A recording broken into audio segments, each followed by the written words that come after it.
Olá pessoal, vamos para a aula de hoje. Sequência da aula passada, a gente vai trabalhar hoje com estequiometria. Então vamos lá, vamos ver o que é isso aí. Estequiometria são cálculos químicos, tá? Na verdade, a estequiometria ela é baseada na regra de 3. Então a gente trabalha aí sempre com regra de 3. O que é a regra de 3? Só relembrando, né? A regra de 3, deixa eu pegar o apontador aqui, ó.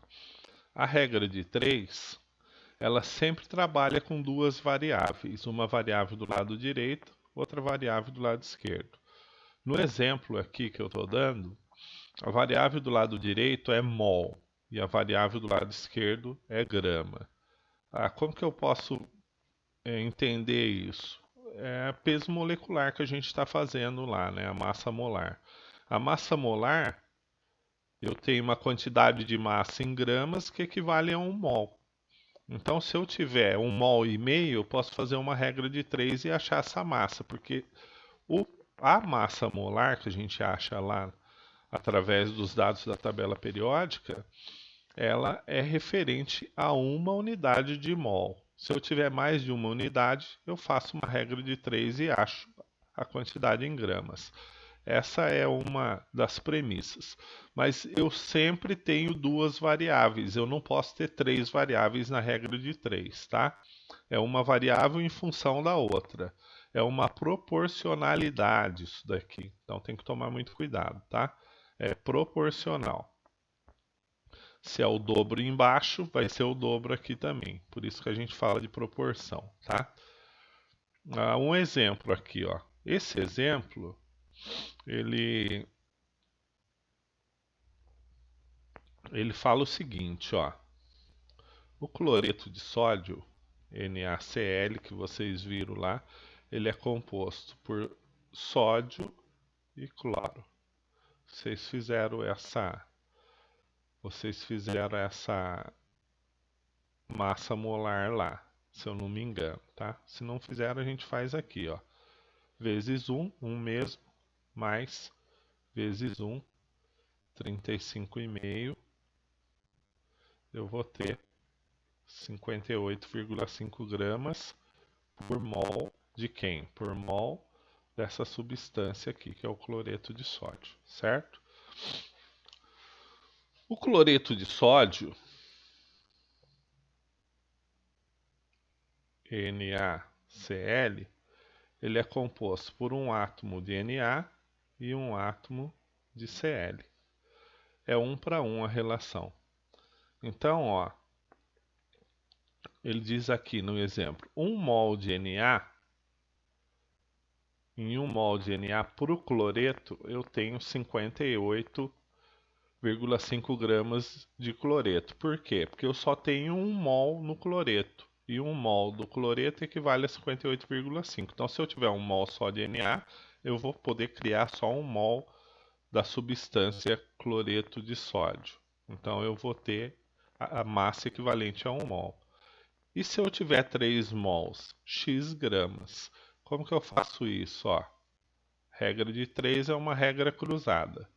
3 vai multiplicar o 58 e o 1 vai multiplicar o x. Então isso vai ficar 1x igual a 3 vezes 58,5. Então x vai ser igual ao resultado. Aqui eu acho que 177,5, se eu não me engano, está no slide posterior. Dividido por 1, que vai dar esse número mesmo, tá? Então essa é a regra. Aqui ela está melhor montada, ó. Vamos lá. Vou pegar um laser aqui que fica mais fácil de eu explicar com o laser, tá? Ó, eu sempre multiplico de forma cruzada. E o x sempre vai ficar do lado esquerdo, porque o x é o que eu quero determinar. Sempre vai ficar do lado esquerdo quando eu linearizar, deixar essa regra de 3 linear. O x pode estar aqui, do lado direito, ou pode estar do lado, aliás, do lado esquerdo, ou pode estar do lado direito. Mas quando eu deixar linear, independente de onde o x está em cima, ele vai vir para o lado esquerdo. Ele é a primeira multiplicação que eu faço. 1 mol de Na vezes x, está aqui, ó, x vezes 1 mol de Na. Depois, 3 mols de Na vezes 58 gramas de NaCl. Então, linearizei. Depois, eu vou isolar x, ó. Vou resolver a equação de primeiro grau. Como que eu resolvo? Isolo x. Vou isolar x. Pego o x aqui, isolo. E isso daqui vai passar dividindo. Tá aqui, ó. Passou dividindo. O x ficou isolado, tá? Para eu determinar x. Nesse exemplo, é colocado aqui todas as variáveis. Eu não tirei as variáveis, não usei só número. Vocês podem usar só número. Aqui é usado todas as variáveis. Por quê? Fica mais fácil de vocês verem o que sobra. Ó, mol divide por mol, some. Por quê? O mesmo número dividido por ele mesmo é 1. Na divide por Na, some. Então minha resposta vai ser em gramas de NaCl. Tá aqui, ó, resposta em gramas de NaCl. Se eu tiver dúvida qual que é a unidade de resposta, tá? Então é isso, é uma regra de 3, tá? Isso é uma regra de 3. Então tudo é basicamente regra de 3, foi colocado ontem na aula, né? Essa regra de 3, a gente pode usar uma relação massa-massa, pode usar a relação massa para massa para molécula, massa para volume, mol para volume, e o rendimento aqui, essas outras a gente não vai usar, tá? Vamos lá, ó. Massa-massa. Eu tenho aqui, eu vou ter uma relação gramas de um lado da equação e gramas do outro lado da equação. Massa-molécula. Aqui, 58,5, que equivale a 1 mol, eu tenho 6 vezes 10 a 23 moléculas, tá? Então, essa é a relação massa-molécula. Massa-volume, 58,5 gramas, que equivale a 1 mol. Tudo isso aqui é 1 mol do cloreto de sódio, que a gente viu na tela anterior. Em volume, 22,4 litros. Quando isso aqui? Na CNTP. Condições normais, temperatura e pressão para o estado gasoso. Isso aqui só vale para o estado gasoso, tá? Um exemplo melhor aqui, porque o cloreto de sódio dificilmente vai para o estado gasoso, né? Mas vamos dar um exemplo aqui, ó. Ó, uma relação massa a massa aqui, tá? Vou fazer com a molécula de água. Ó, 1 mol de água tem 18 gramas, vocês viram lá. Se eu tiver 3 mols, eu vou ter 54 gramas, tá? Então aqui, ó, 1 mol de água tem isso. 3 mols de água tem isso aqui. Essa é uma relação. Massa-molécula, ó. 18 gramas de água equivale a 1 mol. E nesses 18 gramas eu tenho 6 vezes 10 a 23 moléculas. Tá? Mol-volume. Em 1 mol eu tenho 18 gramas e tenho 22,4 litros quando a água estiver no estado gasoso, nas condições normais de temperatura e pressão. Que são condições normais de temperatura e pressão? Condições normais de temperatura e pressão é nível zero, ou seja, nível do mar, onde a altitude é zero, e pressão atmosférica no nível do mar é igual a 1 atm, tá? Então, nessas condições, 18 gramas de água no estado gasoso ocupa 22,4 litros. Rendimento, pureza e agente limitante não vai interessar para a gente no momento, então a gente não vai ver isso, tá? Bom, agora vamos para a equação. Nas equações, a gente tem uma parte teórica e uma parte prática. Vamos esquecer o exercício lá em cima. Vamos vir para cá. Ó. Primeira coisa, eu tenho uma equação química que para a gente é matemática. Para os químicos, né? A seta, ela significa igualdade. Igualdade do quê? O que eu tenho de um lado, eu tenho que ter do outro. Do que o senhor está falando, professor? Ó, a seta indica reagentes,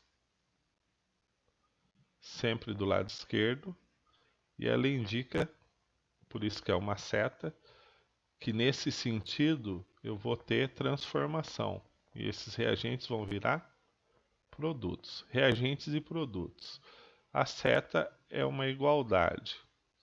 Então, aqui, ó, elementos químicos que eu tenho do lado do reagente, eu vou ter também,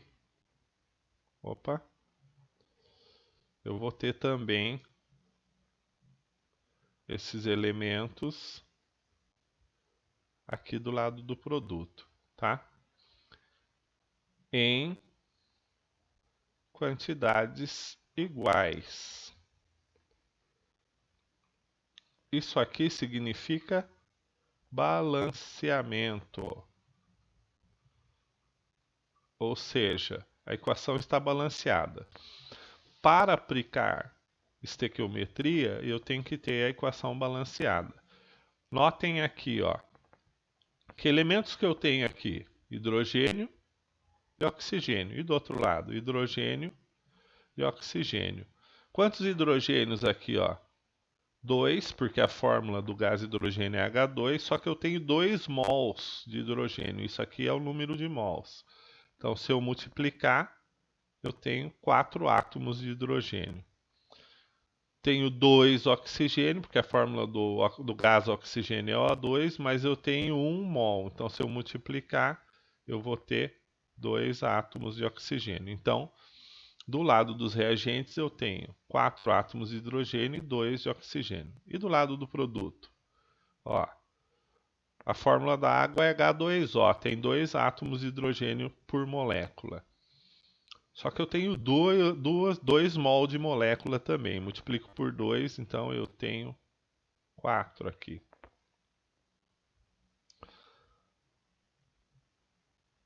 E o oxigênio também multiplico por 2, só que eu tenho um átomo só, 2. Então notem, ó, a quantidade de átomos de um determinado elemento que eu tenho de um lado, eu tenho de outro. Então essa equação está balanceada. Essa é a primeira regra para a estequiometria, a equação estar balanceada. Segunda regra, eu vou mudar aqui, tá? Eu vou pular esse exemplo, eu faço do outro lado porque aí fica mais fácil. Ó, tá aqui, ó. Segunda regra, eu tenho uma parte teórica, esquece o exercício em cima, como eu falei lá anteriormente. Vamos aqui para a teoria, ó. Tá? O que é a teoria? Vocês não fizeram as massas molares? Agora a gente vai fazer as massas molares, só que na equação. Quanto vale o hidrogênio lá? 1. 1 vezes 2, 2. Só que eu tenho 2 mols de hidrogênio. Então esse 2 tem que multiplicar aqui, ó. Esse 2 desce porque são 2 mols. Então tudo que eu tenho aqui vai estar em dobro. Então 2 vezes 2, eu vou ter 4 gramas de hidrogênio. Oxigênio tem 1 mol só. Quando não aparece nada, significa que é 1. Oxigênio vale 16. 16 vezes 2, 32. Então tem 32 gramas de oxigênio.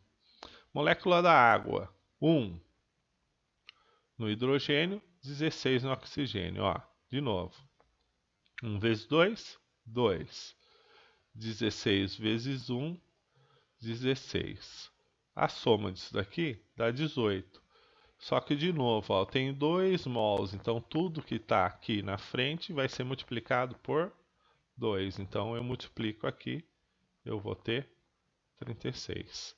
Então, notem, se tiver balanceada, a soma das massas dos reagentes é igual à soma das massas dos produtos. Elas são iguais. Isso é teoria. É teoria, tá? É a parte teórica. Por que eu falo que é teoria? Porque a equação a gente vai lá no Google, pesquisa a equação de formação da água. Vai aparecer essa equação. Vai estar balanceada, assim ou com o meio aqui no oxigênio, mas ela vai estar balanceada. Aí as massas, professor, tabela periódica. Vocês não acharam as massas molares na aula passada pela tabela? Mesma coisa, eu vou colocar as massas. O que mudou aqui? É que quando no balanceamento da equação eu tiver mais de 1 mol, eu vou ter que multiplicar a massa molar por esse número. A massa molar do hidrogênio é 2, só que eu tenho 2 mols de hidrogênio, então eu multiplico. A massa molar da água é 18, mas eu tenho 2 mols de água. Multiplico, vou ter 36 aqui, tá? Fiquem atentos a isso. Bom, vamos dar sequência aqui, ó. Então, eu achei a estequiometria. Eu fiz a relação massa aqui na minha estequiometria. Essa relação é uma relação massa, tá? A massa que eu tenho lá em cima naquela equação. Agora vamos para o exercício. Eu já fiz a estequiometria. Qual a massa de água? Quem quer água? A água é H2O. Então ele quer saber a massa de água. O que eu quero saber sempre vai ser X na regra. E aqui em gramas vai dar, né? Em gramas. Produzida a partir de 80 gramas de quem? De oxigênio. Então ele está falando que esse 80 gramas é de oxigênio. Coloco embaixo do oxigênio, ó. Tenho minha regra. Qual que vai ser minha regra? 32 gramas de oxigênio produz 36 gramas de H2O pela equação acima, equação de formação da água. Se eu tiver 80 gramas de oxigênio, ó, oxigênio embaixo de oxigênio, quanto que eu vou produzir de água? X gramas. Faço a regra, ó. Quem multiplica x, sempre primeiro. 32x igual a 80 vezes 36. Será que a gente tem essa conta pronta? Não, não tem. Então vamos fazer aqui. Então vamos lá, ó. 80 vezes 36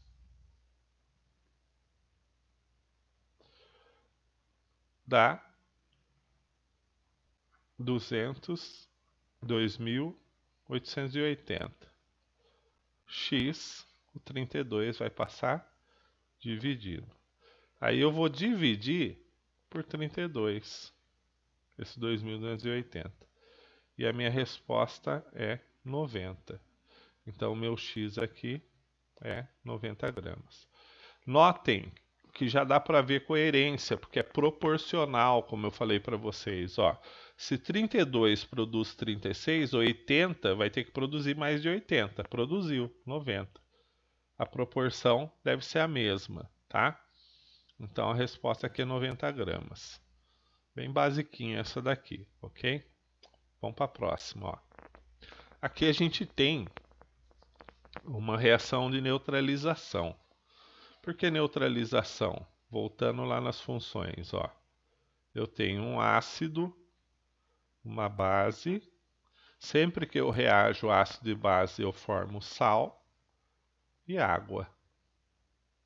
Vou pôr H2O mesmo, tá? Formo sal e água.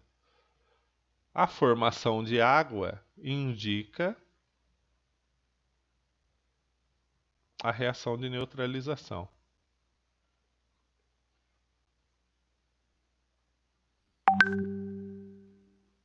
Tá? Então é isso. Se eu pegar o ácido aqui, ó, vou fazer depois eu apago, tá? quando isso aqui ioniza, ele ioniza 2H+, mais SO4 menos 2 e um sulfato. O hidróxido de cálcio, que é a base, quando ioniza um cátion de cálcio mais 2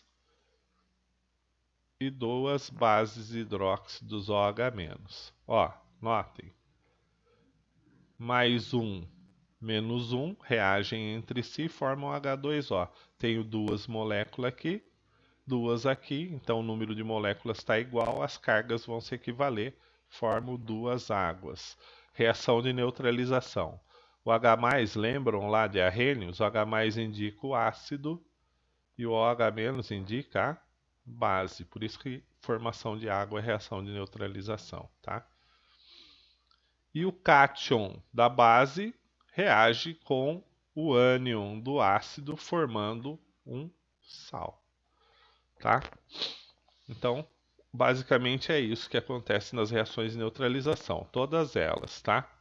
Ácido e base reagem formando sal e água. Vamos lá para o que interessa aqui. De novo, aqui nem tem enunciado, né? Eu tenho uma parte teórica.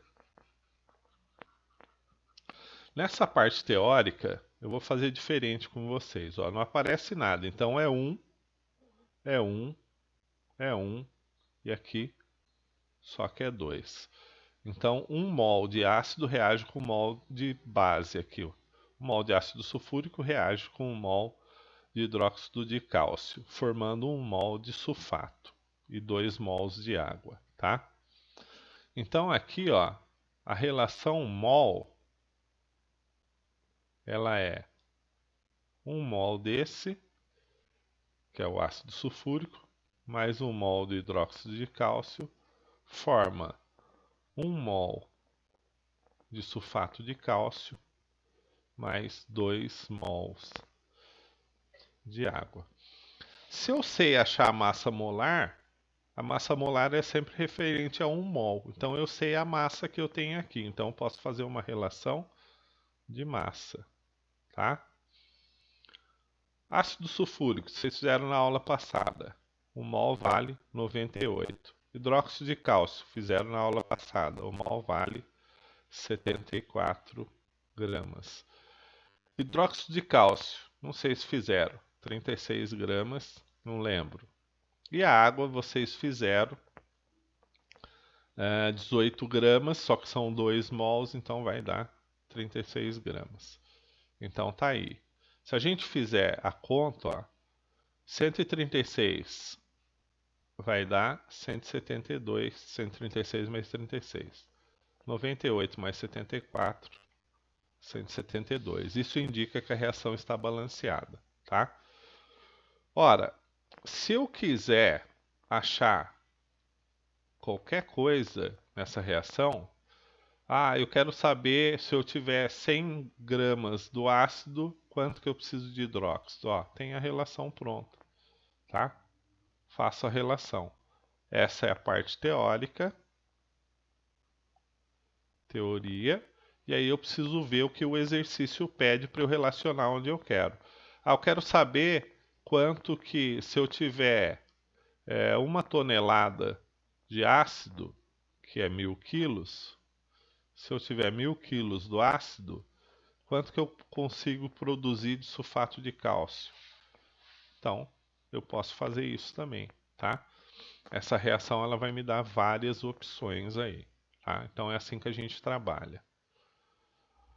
Bom, turma, a pergunta que não quer calar, né? Professor, para que serve isso, né?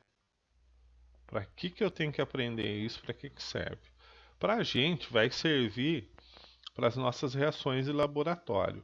Mas onde que se aplica isso? Ó, vou dar um exemplo mais clássico aqui que eu já passei na aula ontem, vou passar aqui de novo para vocês, tá? Vamos lá, ó. Usina de cana, tá? Usina sucro sucrocoleira. Vamos lá. A usina, ela recebe sacarose. Sacarose é C12H22O11. Essa é a fórmula da sacarose. Se for açúcar, C12H22O11, acabou, tá? Açúcar.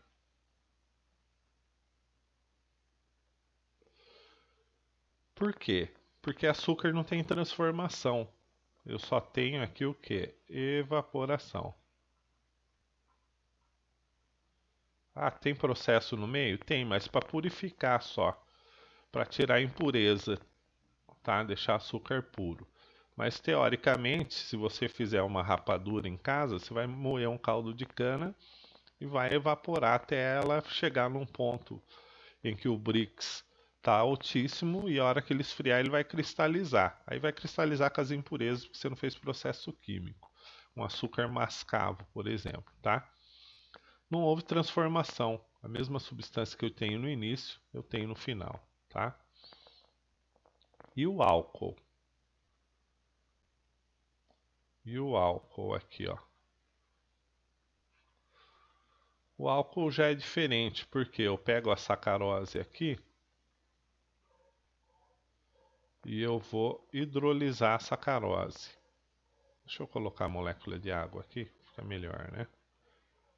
Pega uma molécula de água, vai hidrolisar e vai quebrar essa molécula, que ele é um disacarídeo, em duas moléculas, uma de frutose e a outra de glicose.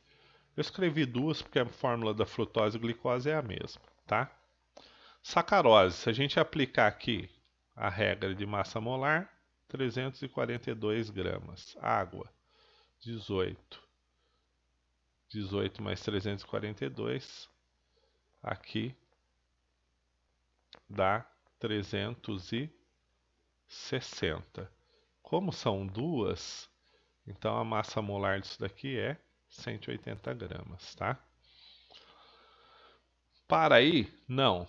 Isso daqui é frutose, opa, faltou o Z, mais glicose, tá? Uma de cada, por isso que tem duas, tá?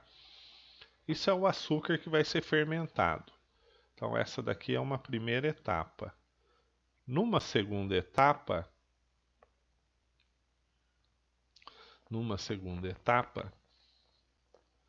eu tenho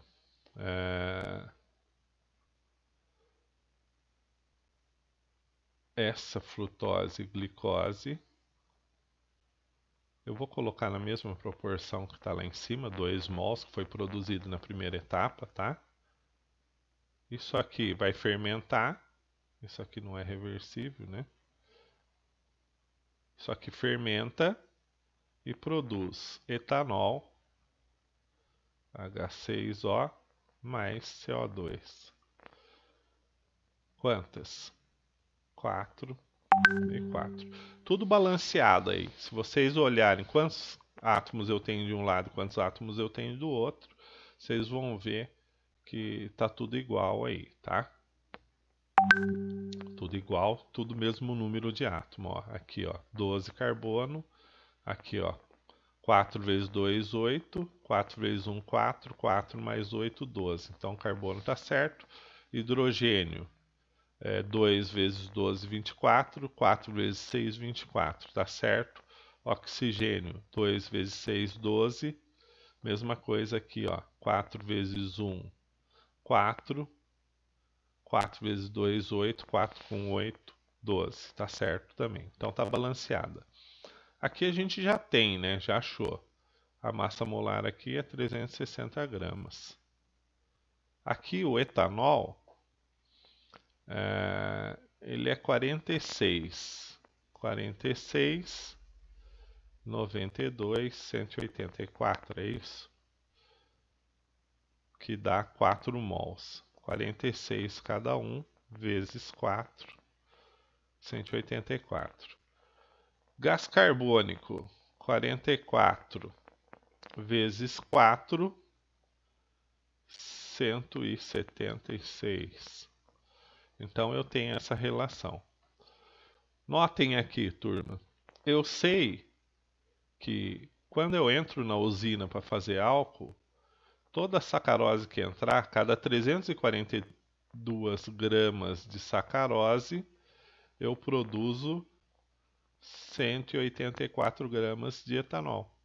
Então eu tenho essa relação, ó, das duas etapas, tá? Então vamos lá, ó.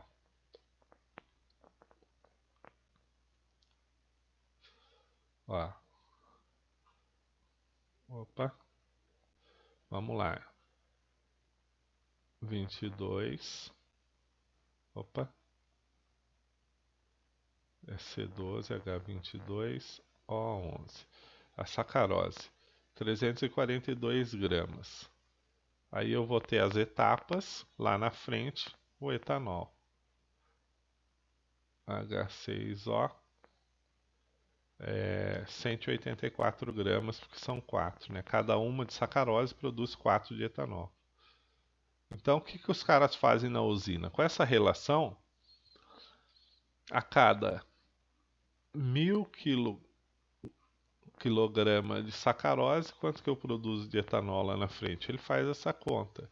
Lembra? Multiplicação em cruz, o x sempre primeiro. Ó, sacarose, embaixo de sacarose, etanol, que é o que eu quero saber, embaixo de etanol, tá? Então eu vou multiplicar aqui, ó, 342x igual a 184 vezes 1000, vai dar 184.000, né? Então x vai ser igual a 184.000 dividido por 342. Então vamos lá. 184.000 dividido por 342. Dá 538. 538, o que, ó? Quilo, não é? Então a resposta aqui também vai ser em quilo. Do que? De etanol, tá? Então é isso, turma. A usina, com essa relação que a gente chama de quantidade de matéria, ela consegue calcular o rendimento dela. Aí isso daqui vai implicar o que, no caso, né? Esses 1000 quilos. Aí implica o BRICS lá da cana, quanto que está a cana, né? A cana normalmente ela chega com de 13 a 18% de BRICS, né? Que eles cortam. Então precisa ver quanto de tonelada de cana para chegar em 1000 kg de sacarose aqui, né? Mas basicamente é isso. Eles calculam quanto que entra de sacarose, sem considerar as outras coisas, né? A água da garapa, do chorume. E depois ele já sabe quanto ele consegue produzir teórico de etanol. Isso daqui é um rendimento teórico. Por que teórico? Porque aqui eu estou considerando que todo o açúcar, 100%, vai virar álcool. Então aqui minha eficiência de transformação é 100%. E isso não acontece na indústria, tá? Vai ter perdas para o caminho aí de açúcar. Tem açúcar que vai ficar para trás. Açúcar que fica no bagaço, açúcar que fica no chorume, né? Na lavagem, e aí vai. Na água de lavagem e assim por diante. Então é isso, turma. Basicamente a nossa aula hoje era sobre estequiometria. Eu deixei 4 exercícios de neutralização para vocês tentarem fazer lá na área de tarefa, tá? A nossa aula termina aqui. Boa aula e depois vocês entrem em contato comigo aí, que eu vou estar à disposição caso vocês tenham algum problema, tá? Então, até mais, turma.